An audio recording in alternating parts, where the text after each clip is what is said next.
புரட்சி தலைவரால் உருவாக்கப்பட்ட இந்த அனைத்து இந்திய அண்ணா திராவிட முன்னேற்ற கழகத்திற்கு மறைந்த புரட்சி தலைவர் அவர்கள் கட்சியினுடைய கட்டுப்பாடு சம்பந்தமாக பல சட்டங்களை பல்வேறு விதமான சட்டங்களை கட்சி ஆரம்பிக்கும் போதே அவர் கொண்டு வந்தார். அந்த சட்டத்தில் ஒரு அம்சம், அனைத்து இந்திய அண்ணா திராவிட முன்னேற்ற கழகத்தினுடைய பொதுக்குழுவை எதிர்த்தோம், தலைமை கழகத்தினுடைய உத்தரவை மீறியும் யாராவது நீதிமன்றம் சென்றால் அவர்கள் கழகத்திற்கு விரோதி என்றும் அவர்கள் கழகத்திற்கு அப்பாற்பட்டவர்கள், அவர்கள் கழகத்திற்கு துரோகம் செய்பவர்கள் என்றும் அந்த சட்டத்தில் இருக்குது. அந்த அடிப்படையில் எங்களுடைய கழகத்தினுடைய பொதுச் செயலாளர், தமிழகத்தின் முன்னாள் முதலமைச்சர், புரட்சி தமிழர் மாண்புமிகு எடப்பாடியார் அவர்கள் பொதுக்குழுவினால் பொதுச் செயலாளராக தேர்ந்தெடுக்கப்பட்டு அதன் பிறகு அவர் எடுத்த நடவடிக்கைகள் குறித்து எப்படிப்பட்டவர்கள் நீதிமன்றம் சென்றிருந்தாலும் அவர்கள் இந்த அனைத்து இந்திய அண்ணா திராவிட முன்னேற்ற கழகத்திற்கு விரோதிகள். அந்த அடிப்படையில் திருமதி சசிகலா அவர்களாக இருந்தாலும் சரி, திரு OPS வகையாராக இருந்தாலும் சரி, யாரெல்லாம் அதிமுகவை எதிர்த்து நீதிமன்றத்துக்கு சென்றார்களோ அவர்கள் அனைவரும் இந்த கழகத்தில் இந்த கழகத்துக்கு விரோதிகள். அந்த அடிப்படையில் கழகத்தினுடைய பொதுச் செயலாளர் இது சம்பந்தமான தெளிவான பதிலை ஒவ்வொரு முறையும் சொல்லியிருக்கிறாரு. அவருடைய பதிலை புதுச்சேரி மாநில அனைத்து இந்திய அண்ணா திராவிட முன்னேற்ற கழகம் தொடர்ந்து பின்பற்றி நடத்துவோம். அந்த அடிப்படையில் நீங்க கேட்ட திருமதி சசிகலா சம்பந்தமான கேள்வி என்பது அவங்களுக்கும் இந்த கட்சிக்கும் சம்பந்தம் இல்லை. எங்களை பொறுத்தமட்டில் கழகத்தை எதிர்த்தோம், கழகத்துடைய பொதுச் செயலாளருடைய செயல்பாட்டை எதிர்த்தோம், அவருடைய உத்தரவை எதிர்த்தோம். எப்படிப்பட்டவர்கள் நீதிமன்றத்துக்கு சென்றிருந்தாலும் அவர்கள் இந்த கழகத்துக்கு அப்பாற்பட்டவர்கள், எங்களுக்கு சம்பந்தம் இல்லாதவர்கள். இந்த இயக்கத்துக்கும் அவங்களுக்கும் சம்பந்தம் இல்லை. அரசு துறைகளில் அவ்வப்போது ஏற்படும் முறைகேடுகள், ஊழல்கள், லஞ்சங்கள் பெற்றுக்கொண்டு பல்வேறு குற்றங்கள்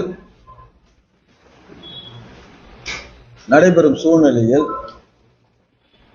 அந்த குற்றத்தின் பயனும் அந்த குற்றத்தினால் ஏற்படும் இழப்பீடுகளும் அந்த நேரத்திலேயே சம்பந்தப்பட்டவர்களோடு முடிந்துவிடும். ஆனால் இந்த போலி ரேஷன் கார்டுகள் ஒவ்வொரு கார்டுக்கும் 15,000 ரூபாய் பெற்றுக்கொண்டு ரேஷன் கார்டுகள் வழங்குவதற்கான விதிமுறைகளை எதையும் சீர்தூக்கி பார்க்காமல் விண்ணப்பம் செய்த 1-2 தினங்களுக்குள்ளேயே சம்பந்தப்பட்டவர்களுக்கு சிவப்பு ரேஷன் கார்டுகள் வழங்கப்பட்டதினால், ஒரு 50,000க்கும் மேற்பட்ட ரேஷன் கார்டுகள் வழங்கப்பட்டதால ஒரு புறம் 15,000 ரூபாய் காசை வாங்கி ரேஷன் கார்டு கொடுத்துறாங்க. இன்னொரு புறம் அவங்க கொடுத்த அந்த ரேஷன் கார்டால நம்ம அரசாங்கத்துக்கு ஒவ்வொரு ஆண்டும் கிட்டத்தட்ட 30 கோடி ரூபாய் கூடுதல் செலவினங்கள். ஏன்னா அந்த போலி ரேஷன் கார்டுக்கு நம்ம 600 ரூபாய் காசு போடுறோம். இப்போ 50,000 ரேஷன் கார்டுக்கு ஒரு மாசத்துக்கு 3 கோடி ரூபாய் ஆகுது. 12 மாசத்துக்கு 36 கோடி ரூபாய். போன வருஷம் மட்டும் 36 கோடி ரூபாய் போலி ரேஷன் கார்டுகள் மூலமாக மக்களுடைய வரிப்பணம் இந்த அரசுக்கு கூடுதலாக செலவாகிறது. இது சம்பந்தமா கட்சி வித்தியாசமின்றி பல சட்டமன்ற உறுப்பினர்களும் அந்த துறையில் இருக்கக்கூடிய ஒரு சிலரும் ஒரு 35,000 போலி கார்டு போச்சு, 40,000 போலி கார்டு இருக்குதுன்னு சொல்லிட்டு பகிரங்கமா பேட்டி கொடுத்தோம்.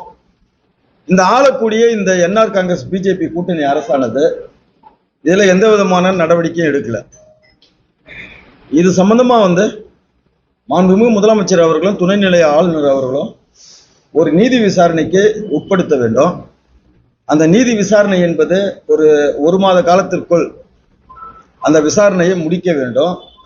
அந்த விசாரணையுடைய முடிவுல போலி ரேஷன் கார்டுகள் வழங்கப்பட்டது உண்மை என்றால் சம்பந்தப்பட்ட துறை அமைச்சரை துணைநிலை ஆளுநர் அவர்களும் மாண்புமிகு முதலமைச்சர் அவர்களும் பதவி நீக்கம் உடனடியாக செய்ய வேண்டும். இந்த போலி ரேஷன் கார்டுகள் வழங்கப்பட்டதற்கு சம்பந்தப்பட்ட துறை அமைச்சர் முழு பொறுப்பு இருக்க வேண்டும். இந்த விசாரணை கமிஷனுக்கு முன்பு முழு பொறுப்பே இருக்கணும். விசாரணை கமிஷனுக்கு பிறகு உண்மையிலே போலி ரேஷன் கார்டுகள் புதுச்சேரி மாநிலத்தில் முழுதும் வழங்கப்பட்டிருக்குதுன்னு சொல்லி தெரிய வந்தா மாண்புமிகு முதலமைச்சர் அவர்கள் தனக்கு வழங்கப்பட்டுள்ள அந்த குற்றங்கள் செய்வர்கள் மீது உரிய தக்க நடவடிக்கை முதலமைச்சர் வழங்கணும்னு சொல்லிட்டு அரசியலமைப்பு சட்டமே சொல்லுது. அந்த அடிப்படையில் சம்பந்தப்பட்ட துறை அமைச்சரை உடனடியாக பதவி நீக்கம் செய்து துணைநிலை ஆளுநருக்கும் மத்திய அரசுக்கும் அவர் உடனே கடிதம் எழுதும். அப்படி இல்லைன்னா மாநில மக்களுடைய நலனுக்காகவும் அரசு துறையில் அரங்கேற்றப்பட்டு வரும் இந்த அவல நிலைகளை கண்டித்தும் மக்களுடைய வரிப்பணம் குறுக்கு வழியில் அரசியல் செல்வாக்கு உள்ளவர்களுக்கு செல்வதை தடுக்கின்ற நோக்கத்திலும் அதிமுக சார்பில் மிகப்பெரிய கண்டன ஆர்ப்பாட்டங்களை நாங்கள் நடத்துவோம்.